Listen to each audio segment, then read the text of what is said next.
എല്ലാവരും ഇങ്ങനെ നിൽക്കുമ്പോ അതാ വിളിക്കുകയാണ് മലക്കുകൾ. ഒരു വിഭാഗത്തെ വിളിക്കുകയാണ്. അല്ലാഹുവിന്റെ മലക്കുകൾ അവിടെ നിന്ന് വിളിക്കുന്നു, നിങ്ങൾ അടുത്തേക്ക് വരിക. ഒരു വിഭാഗത്തെ വിളിക്കുന്നു. എന്നിട്ട് സ്വർഗം ഇങ്ങനെ കാണിച്ചു കൊടുക്കുകയാണ്. നമ്മളൊക്കെ വെച്ചിരിക്കുന്ന കാല് ചലിപ്പിക്കാൻ കഴിയാതെ ജീവിതത്തിൽ ചെയ്തു കൂട്ടിയത് മുഴുവനും എണ്ണി എന്നെ ചോദിക്കുകയാണ്. നിനക്ക് ആയുസ് തന്നല്ലോ, എങ്ങനെ ചെലവഴിച്ചു?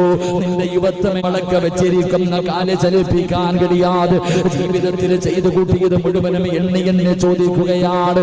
നിനക്ക് ആയുസ് തന്നല്ലോ, എങ്ങനെ ചെലവഴിച്ചു? നിന്റെ യുവത്വം എങ്ങനെ ചെലവഴിച്ചു? നീ പണം എങ്ങനെ ഉണ്ടാക്കി? അത് നീ എങ്ങനെ സമ്പാദിച്ചു? എങ്ങനെയാണ് ചെലവഴിച്ചത്?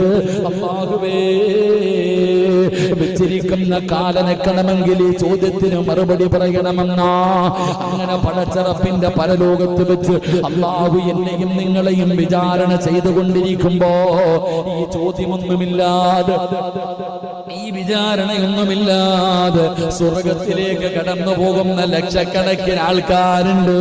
അവരാരെന്നറിയോ? തവക്കൽതു അലല്ലാഹ്. അവര് തവക്കൽതു അലല്ലാഹ് പറഞ്ഞവരാ. അവരുടെ കാര്യങ്ങൾ അല്ലാഹുവിനെ പരമേൽപ്പിച്ചവരാ. അതുകൊണ്ട് ചെറുപ്പക്കാരാ, എന്റെ പ്രിയപ്പെട്ട മുസ്ലിമേ, തവക്കൽതു അലല്ലാഹ് നിന്റെ ദുനിയാവും ആഖിറവും രക്ഷപ്പെടുത്താൻ കഴിയുന്ന ഒരു നന്മയാ. മറന്നു പോകരുത്.